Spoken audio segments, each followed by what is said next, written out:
শুধু ক্লাসে অনুবাদ করে পড়িয়ে দিয়ে চলে আসলে হবে না। আঞ্চলিক ভাষা ক্লাসে চলবে না, ক্লাসে বিশুদ্ধ ভাষাই বলতে হবে, যাতে সব ছাত্র আপনার ভাষা বুঝে। তো শিক্ষকের মর্যাদা আপনাকেও রাখতে হবে, তাহলে আপনার ছেলেও রাখবে। শিক্ষকরা যদি আদর্শ স্থানীয় না হয়, তার ছাত্ররা সেখানে নষ্ট হয়ে যাবে। পৃথিবীর ইতিহাসে প্রথম শিক্ষা প্রতিষ্ঠান ছিল দারুল আরকাম। শুধু ভালো ছেলেদেরকে জিজ্ঞেস করবেন, দুর্বল ছাত্রদের জিজ্ঞেস করবেন না, এটা ভুল হবে। তাহলে দুর্বল ছেলে দুর্বলে থাকবে, সে কখনো শিখতে পারবে না। দেখলেন তো, ওখানে ও আছে, এখানে ও আছে। ওখানে মৌলবীর জায়গায় আপনি বললেন মৌলুদ। যে ব্যক্তি মানুষের নেতা হিসেবে প্রতিষ্ঠিত করতে চায়, তাকে আগে নিজেকে তালিম দিতে হবে। আহলে হাদিস আন্দোলন বাংলাদেশ, আসুন পবিত্র কুরআন ও সহিহ হাদিসের আলোকে জীবন গড়ি। আলহামদুলিল্লাহ রাব্বিল আলামিন আর রহমানির রহিম মালিকি ইয়াউমিদ্দিন। ইয়া আইয়ুহাল্লাযীনা আমানু তাকুল্লাহ হাক্কা তুকাতিহি ওয়া লা তামুতুন্না ইল্লা ওয়া আনতুম মুসলিমুন। يا أيها الناس اتقوا ربكم الذي خلقكم من نفس واحدة وخلق منها زوجها وبث منهما رجالا كثيرا ونساء واتقوا الله الذي تساءلون به والأرحام إن الله كان عليكم رقيبا. يا أيها الذين آمنوا اتقوا الله وقولوا قولا سديدا يصلح لكم أعمالكم ويغفر لكم ذنوبكم ومن يطع الله ورسوله فقد فاز فوزا عظيما. أما بعد فقد قال الله تعالى في الكلام المجيد: أعوذ بالله السميع العليم من الشيطان الرجيم. بسم الله الرحمن الرحيم. قل هل يستوي الذين يعلمون والذين لا يعلمون إنما يتذكر أولو الألباب. সূরা জুমার 9 আয়াত। যাবতীয় হামদ সানা আল্লাহ রাব্বুল আলামিনের জন্য, যিনি আমাদেরকে শিক্ষাবর্ষের শুরুতে আজকের জুমার খুতবায় সকলকে একত্রিত হওয়ার তৌফিক দান করেছেন, এবং যাবতীয় দরুদ ও সালাম তার শেষ নবীর জন্য, যিনি আমাদেরকে ইলমের ফজিলত এবং দ্বীনি ইলমের ব্যাখ্যা অত্যন্ত পরিষ্কারভাবে জানিয়ে দিয়েছেন। আল্লাহ বলছেন, কুল হাল ইয়াস্তাবিল লাযীনা ইয়ালামুন ওয়াল লাযীনা লা ইয়ালামুন। তুমি বলো, যারা বিজ্ঞ এবং যারা অজ্ঞ তারা কি সমান? বস্তুত জ্ঞানীরাই কেবল উপদেশ গ্রহণ করে থাকে। বিজ্ঞ এবং অজ্ঞের ফারাক কি? একজন লোক ডাকাতিতে বিজ্ঞ, একজন লোক চুরিতে বিজ্ঞ, তাকে কি আপনি সে বিজ্ঞ হিসেবে, জ্ঞানী মানুষ হিসেবে গ্রহণ করবেন? কোশ্চিনকালেও তাকে কেউ জ্ঞানী হিসেবে বিচার করবে না। যে লোক ভালো কাজে অজ্ঞ, বিজ্ঞ, আল্লাহ দেখানো রাস্তায় মানুষের কল্যাণ বিধানে যিনি জ্ঞানী, তিনি প্রকৃত অর্থে জ্ঞানী। এই ব্যাখ্যাটাই আল্লাহ পাক আমাদেরকে দিয়ে দিয়েছেন। তিনি এর ব্যাখ্যা নিজে দিচ্ছেন। বিখ্যাত সাহাবী আবু দারদা রাদিয়াল্লাহু আনহু তিনি বলছেন, সামি'তু রাসূলুল্লাহ সাল্লাল্লাহু আলাইহি ওয়াসাল্লাম ইয়াকুল মান সালাকা তারিকান ইয়াবতাগি ফীহি ইলমান সাহহালাল্লাহু লাহু তারিকান ইলাল জান্নাহ ওয়া ইন্নাল মালায়েকাতা লা তাযউ আজনিহাতাহা লিতালাবিল ইলমি রিযান বিমা ইয়াসনাউ। রাওয়াহু আবু দাউদ বিসনাদ সহিহ। রাসূলুল্লাহ সাল্লাল্লাহু আলাইহি ওয়াসাল্লাম ইরশাদ করছেন, মান সালাকা তারিকান ইয়াবতাগি ফিহি ইলমান সাখালাল্লাহু লাহু তারিকান ইলাল জান্নাহ। যে ব্যক্তি এমন রাস্তায় পথ চলে যে রাস্তার মাধ্যমে সে ইলম তালাশ করে, আল্লাহ পাক তার জন্য জান্নাতের একটি রাস্তা সহজ করে দেন।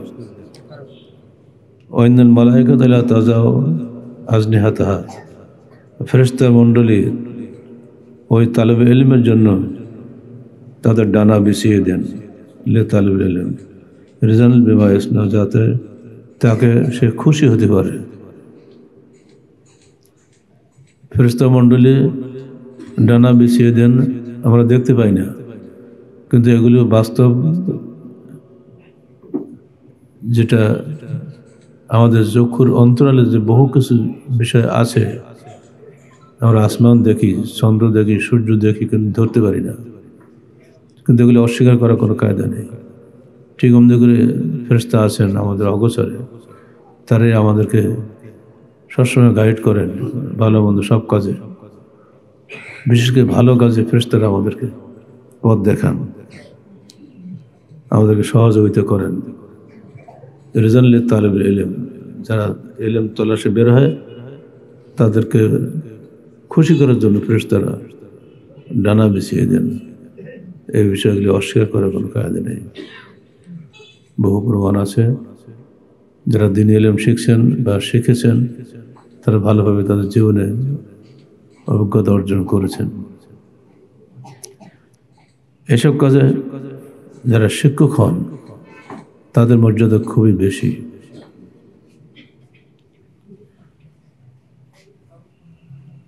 শিক্ষকদের মাধ্যমে ছাত্র গড়ে ওঠে। শিক্ষক যদি উত্তম শিক্ষক হন, ছাত্র উত্তম ছাত্র হয়। শিক্ষক সারা জীবন ছাত্রের কাছে শ্রদ্ধার পাত্র।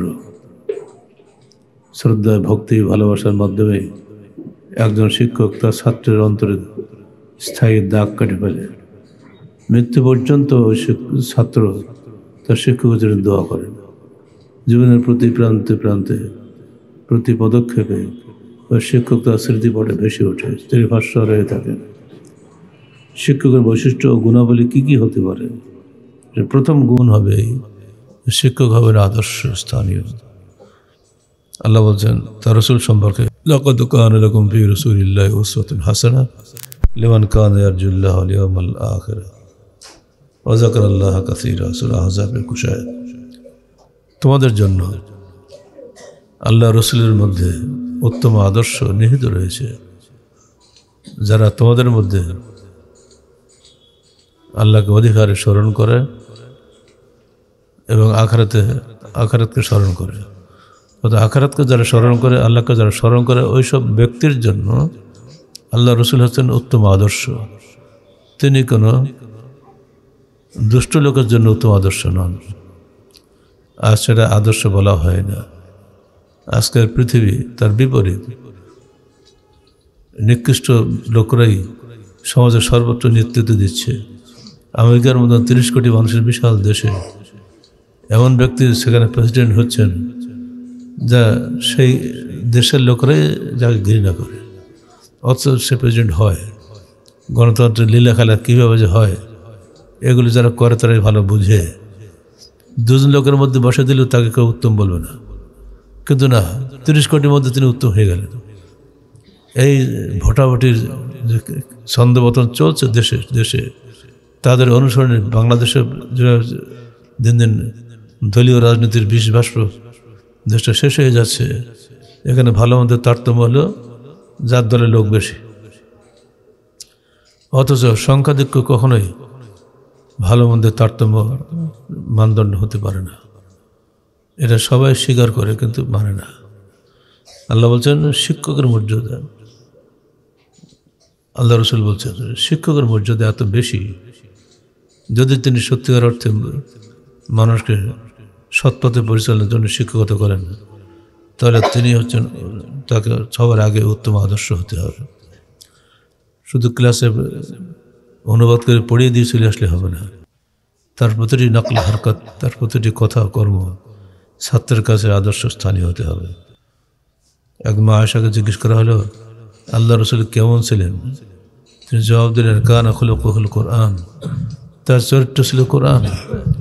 কোরআন পড়া তিনি কেমন ছিলেন বুঝতে পারবেন। অর্থাৎ পুরো কোরআনটা যেমন, রসুলের চরিত্রটাই তেমন। আমাদেরকেও এই বিষয়টি মনে রাখতে হবে। যারা আমরা শিক্ষকতা করি, বিশেষ করে যারা প্রধান শিক্ষক হিসেবে আছেন, তাদেরকে এই বিষয়গুলো খুবই খেয়াল রাখতে হবে। তারা যদি পাংচুয়াল হন, ছাত্ররা পাংচুয়াল হবে। তারা যদি কথায় কর্মে দ্বিমতের হন, তাহলে ছাত্ররাও কথায় কর্মে দ্বিচারী স্বভাবের হয়ে যাবে, মিথ্যা বলবে। অর্থাৎ শিক্ষকদের আদর্শস্থানীয় হতে হবে। সবচেয়ে বড় কথা হলো ছাত্ররা শিক্ষকের দ্বারা প্রভাবিত হয়। আর শিক্ষকরা যদি প্রভাবিত করার সুযোগ না পায়, শিক্ষকরা যদি আদর্শ স্থানীয় না হয়, তাহলে ছাত্ররা সেখানে নষ্ট হয়ে যাবে। পৃথিবীর ইতিহাসে প্রথম শিক্ষা প্রতিষ্ঠান ছিল দারুল আরকাম, যেখানে আল্লাহ রসুল নিজে শিক্ষক ছিলেন। সেখানে ছাত্ররা যেত দিন শেখার জন্য, এবং সেই দিন শিখে তারাই পরবর্তীতে বিশ্ব ইতিহাসের শ্রেষ্ঠ মানুষ সাহাবায়ে কেরাম হিসেবে পরিচিত হয়েছেন। এরপর ছিল আসহাবে সুফফা, সেখানকার ছাত্র ছিলেন আবু হুরায়রা। বিশ্বের ইতিহাসে সবচেয়ে বেশি হাদিসজ্ঞ সাহাবী হিসেবে আবু হুরায়রার নাম সর্বত্র সম্মানিত, বিরাজিত। এই সমস্ত মানুষগুলি তৈরি হয়েছিল কিন্তু ওই ছোট ছোট শিক্ষা প্রতিষ্ঠানে। আসহাবে সুফফা অর্থাৎ মসজিদের পাশে একটা ছাপড়া দেওয়া, এই ছাপড়া যারা বসবাস করতেন তাদের বলা হতো আসহাবে সুফফা। তার মধ্যে একজন ছিলেন আবু হুরায়রা, এমনি করে আরো অনেকেই।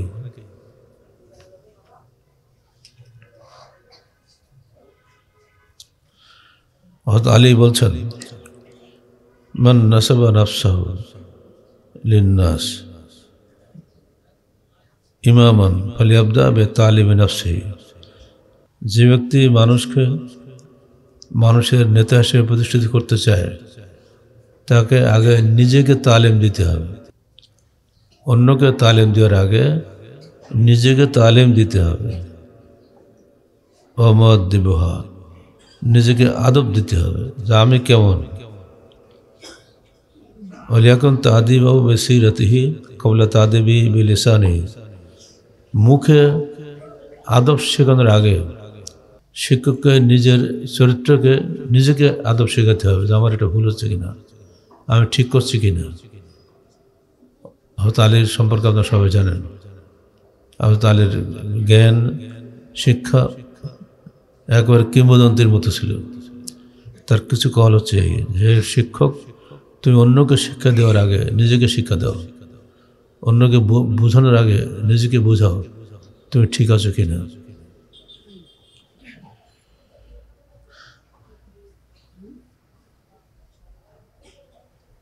শ্রেণীকক্ষ প্রবেশকালে প্রথমে সালাম করবেন।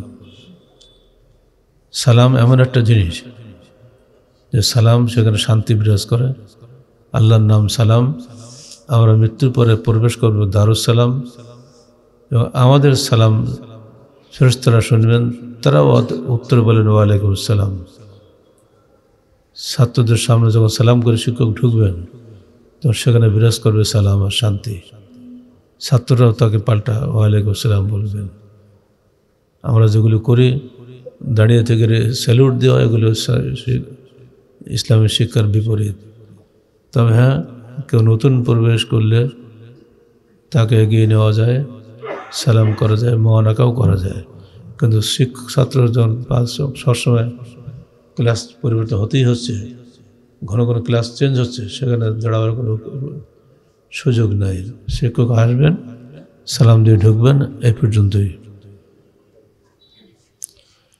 তিনি যে পাঠটা দিবেন,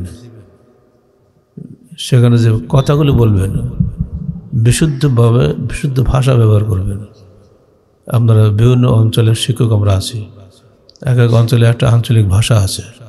আঞ্চলিক ভাষা ক্লাসে চলবে না, ক্লাসে বিশুদ্ধ ভাষাই বলতে হবে, যাতে সব ছাত্র আপনার ভাষা বুঝে। 3 নম্বরে, আপনি যারা পড়াবেন, আগে নিজের বাড়িতে পড়ে আসবেন, পাঠ অনুশীলন করে পাঠ পরিকল্পনা অনুযায়ী পরীক্ষা ক্লাসে পড়াবেন। আপনার যদিও পড়া থাক না কেন তথাপি পড়ে আসতে হবে, তাহলে দেখবেন আপনার পাঠ অত্যন্ত সুন্দর হবে এবং ছাত্ররাও আপনার কাছে শিখবে। এরপরে ছাত্ররা যখন কিছু প্রশ্ন করবে আপনি বিরক্ত বোধ করলে হবে না, ওরা বারবার প্রশ্ন করবে, আপনাকে বারবার উত্তর দিতে হবে। ওদের প্রশ্নের মধ্যে ওদের উত্তর যদি ওরা পেয়ে যায় এবার শ্রেণীকক্ষে সব শিখে নেবে, শেখার জন্য বাড়িতে যে আর কষ্ট করতে হবে না। আল মাসআলাতু মিফতাহুল ইলম, প্রশ্ন করাটাই বলা হয় ইলমের চাবি। যে ছাত্র যত বেশি প্রশ্ন করে বুঝতে হবে ওই ছাত্র তত বেশি শিখতে পারে। যে ছাত্র কথা বলে না সে শিখতে পারে না। শিক্ষককে নিজের বিবেক দিয়ে বুঝতে হবে ক্লাসের সবচেয়ে দুর্বল ছাত্রকে। শুধু ভালো ছেলেদেরকে জিজ্ঞেস করবেন, দুর্বল ছাত্রদের জিজ্ঞেস করবেন না, এটা ভুল হবে। তাহলে দুর্বল ছেলে দুর্বলে থাকবে, সে কখনো শিখতে পারবে না। তাহলে শিক্ষকের মর্যাদা কিন্তু ও সকলের কাছেই সমান। শুধু ভালো শিক্ষক, ভালো ছাত্ররাই যে ভালো শিক্ষকের মর্যাদা দিবে তা না, দুর্বল ছাত্রটাও কিন্তু আপনাকে মর্যাদা দিবে। আপনি জীবনের যে কোনো ক্ষেত্রে আপনার ওই ছাত্রটি যেখানে সে থাক না কেন, যখন আপনি তার সামনে যাবেন দুর্বল হয়ে যাবে। তিনি আমার শিক্ষক ছিলেন, একদিনও পড়ায়নি কিন্তু প্রতিষ্ঠানে তিনি শিক্ষক ছিলেন, এতেও তিনি মর্যাদা পান যদি নাকি আপনার মধ্যে আদর্শ থাকে। এরপরে আখলাক প্রশিক্ষণ দিতে হবে। এখন ক্লাস নাই, ছেলেরা খেলা করছে, তা তো খেলবেই, কিন্তু এমন কিছু কাজ করছে যেগুলো আদবের বিপরীত, শিক্ষা প্রতিষ্ঠানের নীতি বিগরহিত। আপনি তাকে বলে দেয় বাবা এটা করো না। সালাত পড়ছেন মসজিদ জামাতের সাথে, আপনার ওই ছাত্রটা সালাত পড়ছে এমনভাবে সুন্নতের বরখেলাপ, আপনি তখনই তাকে ধরবেন। পরে বললে কিন্তু আর বলতে পারবেন না। যখন যে ভুলটা আপনার নজরে পড়বে তখনই সে ভুলটা তাকে ধরিয়ে দেবেন। পরে যখন যদি মনেও করেন আর বলতে পারবেন না, কারণ পরিবেশ লাগতো, যখন তখন সব কথা বলা যায় না।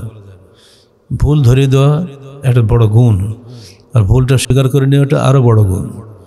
কারণ অনেকের মধ্যে অহংকার সৃষ্টি হয় যে আমার ভুল ধরলো, এই অহংকার যদি সৃষ্টি হয় সে জীবনে শিখতে পারবে না। এই আখলাক আমাদের শিক্ষক ছাত্র উভয়ের মধ্যে থাকা জরুরি। শিক্ষকের মৌলিক গুণাবলী শেখার আগে তিনটা জিনিস আমাদের শিখতে হবে, ছাত্রদের শিখে দিতে হবে। তৌহিদ কাকে বলে, রিসালাত কাকে বলে, আখিরাত বিশ্বাস কাকে বলে। তৌহিদ হবে নির্ভেজাল তৌহিদ, যেখানে শিরক মিশ্রিত থাকবে না। বাংলাদেশের তৌহিদ বলতে কবর বোঝার শিরক যে করছে সেও বলে আমি তৌহিদি জনতা, এগুলো আদৌ তৌহিদ নয়। ঠিক অমনি করে তকলিদ মুক্ত বেদাত, তকলিদ মুক্ত রিসালাত। আপনি রসুলের অনুসরণ করছেন, ইয়া নবী সাল্লাল্লাহু আলাইহি ওয়াসাল্লাম গান গাচ্ছেন, অথচ তকলিদ করছেন মজহাবের বা ইমামের বা পীরের। এর বাইরে আপনি কোনো কাজই করতে রাজি না। আমার মজহাব কি ভুল? বাপদাদা 14 বর্ষ ভুল করে গেছে, বাপদাদা তকলিদ করছেন, এদিকে রসুলের নামে মিলাদ পড়ছেন, এটা সম্পূর্ণ ভুল। তকলিদ মুক্ত রিসালাত বিশ্বাস, আর আখিরাত বিশ্বাস হবে ওসিলা মুক্ত আখিরাত বিশ্বাস। আপনি আখিরাতে বিশ্বাস করেন, অথচ আপনি বিভিন্ন ওসিলা ধরেন, দে বাবা খাজা দে, দিলা দে, হে খাজা তুমি দাও, নাহলে অন্যতে দিয়ে দাও। এই যে আমাদের ওসিলা পূজা, এই তিনটি রোগই ছিল আরবদের মধ্যে, কুরাইশদের মধ্যে তিনটা রোগই ছিল। এই রোগগুলো যদি আমাদের মধ্যে থাকে তাহলে আমার পুরো শিক্ষা ব্যবস্থায় বাতিল হয়ে যাবে।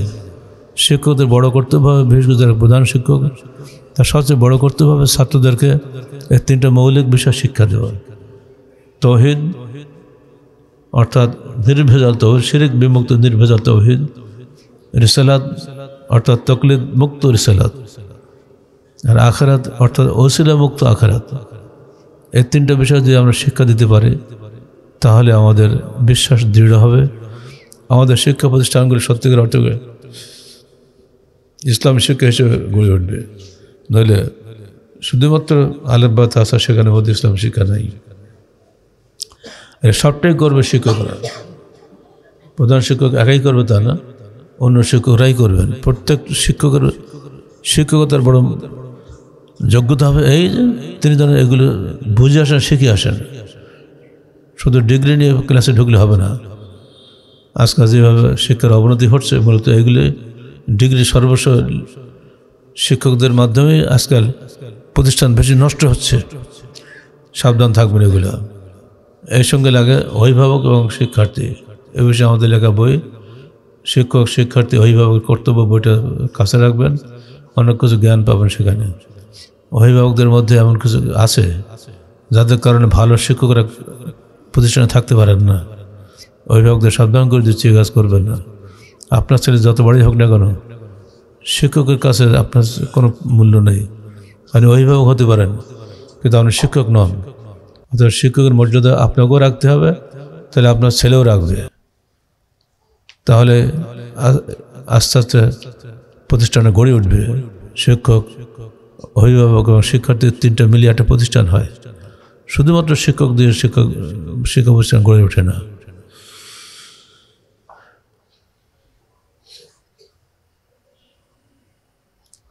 শিক্ষকদের প্রধান গুণাবলী কয়েকটা আপনাদের সামনে তুলে ধরছি। তিনি নিজ বিষয়ে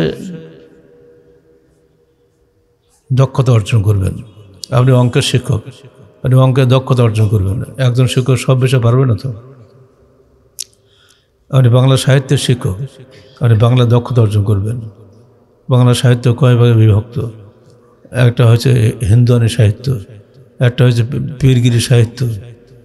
এক এক জায়গায় এইসব পার্থক্য আপনাকে বুঝতে হবে।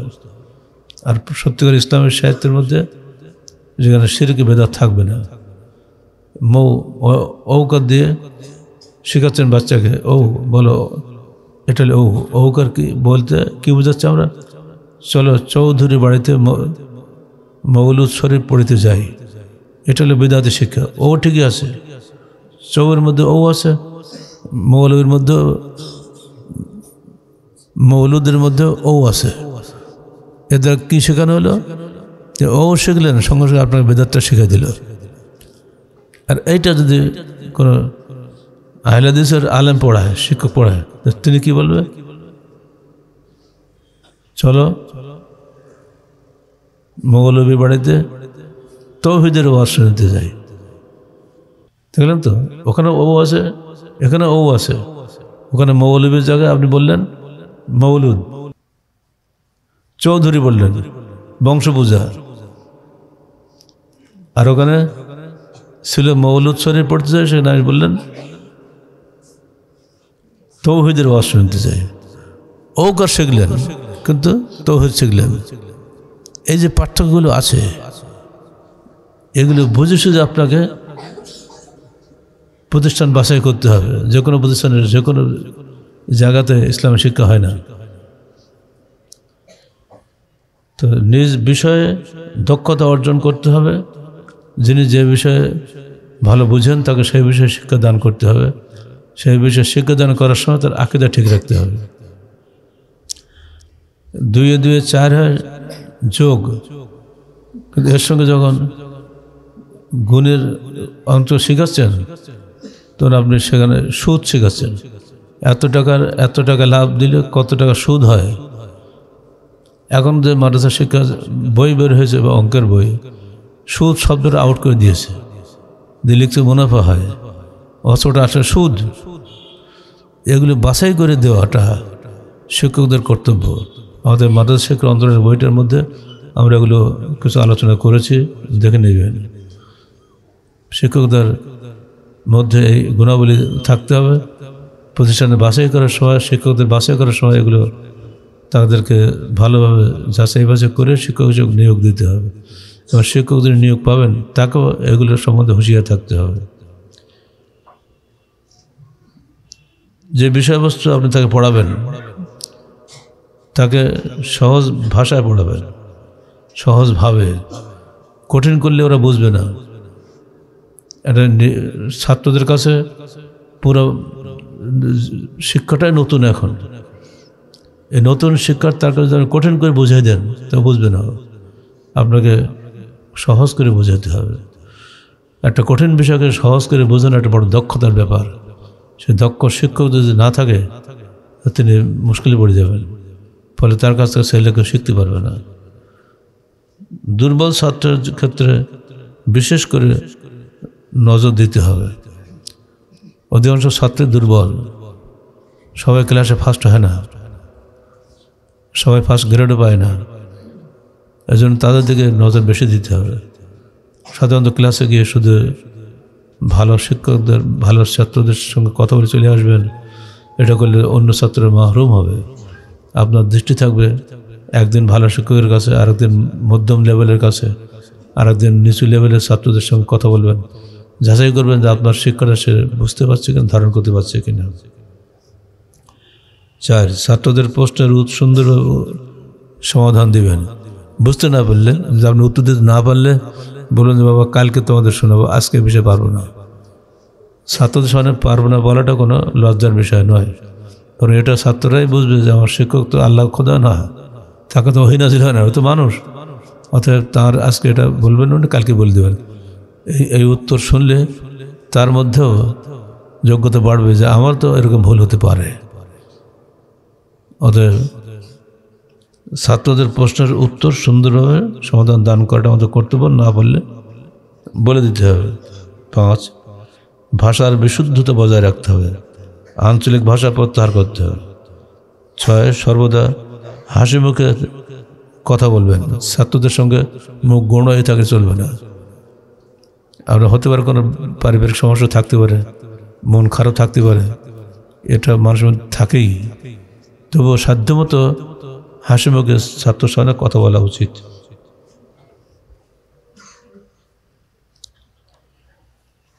আর 7, ছাত্রদের শ্রদ্ধা ও ভালোবাসা অর্জনে সক্ষম হওয়া, এটা সবাই পারে না। ছাত্রদের কাছ থেকে শ্রদ্ধা পাওয়া এবং ভালোবাসা অর্জন করা এটা খুবই জরুরি, এটা আমাদের শিখতে হবে। ছাত্ররা আপনার ভালোবাসা ভাসবেন তখনই যখন ছাত্ররা আপনার কাছ থেকে স্নেহ পাবে। এই ভালোবাসা অর্জন করাটা আর তাদের কাছ থেকে শেখাটা খুবই জরুরি।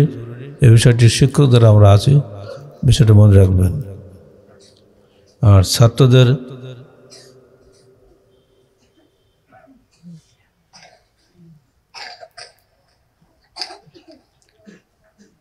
সৃজনী প্রতিভা বিকাশের সুযোগ করা, ছোট্ট ছোট্ট কাজ দেবেন, এটা করো দেখি, পারোকে দেখে, আচ্ছা তুমি বলতে দেখ, তুমি পারোকে দেখে, ছোট্ট ছোট্ট কাজ দেবেন। দেখো ও বলেছে 2 2 4, তুমি বলতে কত হবে? একজনকে প্রশ্ন করলেন, আরেকজন উত্তর দিল। এই ছোট্ট কাজ, এ দেখো 2 থেকে 1 বাদ দিলে 1 থাকে, এটা ঠিক বলেছে? আরেকজন বলবেন না ঠিক হয়নি, অথবা বলবে ঠিক হয়েছে। যে বলবে ঠিক হয়েছে, তুমি ঠিক আছে, তুমি ফার্স্ট হয়ে গেলে। এবার টুকটাক টুকটাক উদাহরণ দিয়ে ছাত্রদেরকে গড়ে তুলে তার মধ্যে সৃজনী প্রতিভাটা বেরিয়ে আসে। তারা জিজ্ঞেস না করলে উত্তর দেবে না। এমনি করে ছাত্রদের শ্রদ্ধা ও ভালোবাসা অর্জনের চেষ্টা করবেন, ছাত্রদের সৃজনী প্রতিভা বিকাশের চেষ্টা করবেন। 9, সকল ছাত্রদের প্রতি সমান ব্যবহার করা, এটা অনেক সময় হয় না। বিশেষ বিশেষ ছাত্র আছে, তাদের সঙ্গে সবার কোনো কোনো শিক্ষকের বেশি হৃদ্যতা জমে যায়। এটা একবারে অ্যাটিটিউড খারাপ তা না, কিন্তু সব ছাত্রদের কাছে তাকে শ্রদ্ধার পাত্র হতে হবে, সব ছাত্রকে সমান দৃষ্টিতে দেখতে হবে। এটাই হবে সবচেয়ে বড় জিনিস।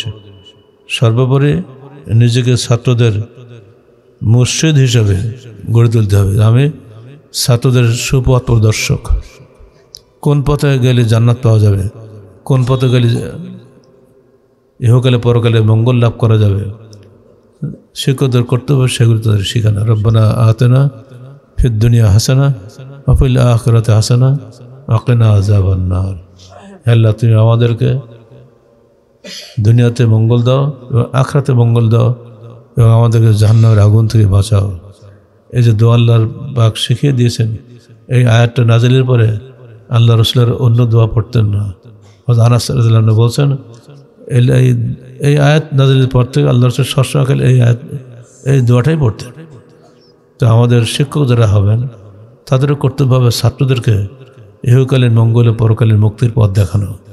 তাহলে তিনি যেমন সম্মানিত হবেন, তিনি যেখানেই যাবেন ওই ছাত্র জীবনের যে পর্যায়ে থাক না কেন সেখানে ওই শিক্ষকের জন্য তিনি দোয়া করবেন, শিক্ষকের পারলে যে কোনো উপকার করবেন, ক্ষতি করবেন না। আমি আমার কারাগারের জীবনে দেখেছি, আমাকে যখন 2 হাত কড়া পরে নিয়ে আসছে বাইরে করে নওগাঁ কারাগার থেকে বের করে আদালতে আনার জন্য, ওই ছাত্রটা আমাদের ইউনিভার্সিটি, আমার না, ডাইরেক্ট নয়, আমাদের ইউনিভার্সিটির ছাত্র, ইকোনমিক্সের, বাড়ি কাটাখালি, চোখ দিয়ে ঝরঝর পানি পড়তেছে। আমি চিনি না, কী ব্যাপার স্যার? আমি কী করে হাতে হানকা পড়াবো? জানি যে আপনি নির্দোষ, না বাতে পরের তো কর্তব্য। আরেকজন বুড়ো মানুষ, এত লম্বা দাড়ি, তার দাড়ি ভিজে পানি পড়তেছে। সালেহ সাহেব ইনি কে? জগন্নাথ চাইলে আমাদের মার্কাজের ছাত্র, তাতেই তার এই মর্যাদা। আমাদের এই মর্যাদা আমরা কোথায় পাবো? টাকাতে কিনতে পাওয়া যায়? অথচ সে পুলিশ। এই মর্যাদা শুধু শিক্ষকের দুনিয়াতে পায়, আর কেউ পায় না। আল্লাহ পাক আমাদেরকে সঠিক অর্থে প্রকৃত শিক্ষক হওয়ার তৌফিক দান করুন। যারা শিক্ষক এবং যারা ছাত্র উভয়ের মাঝে দূরত্ব বজায় রেখে পরস্পরকে সম্মান ও শ্রদ্ধা করার তৌফিক আল্লাহ পাক আমাদেরকে দান করুন। আকুলু কাওলি হাযা আস্তাগফিরুল্লাহ লি ওয়া লাকুম ওয়া লিসাইরিল মুসলিমিন।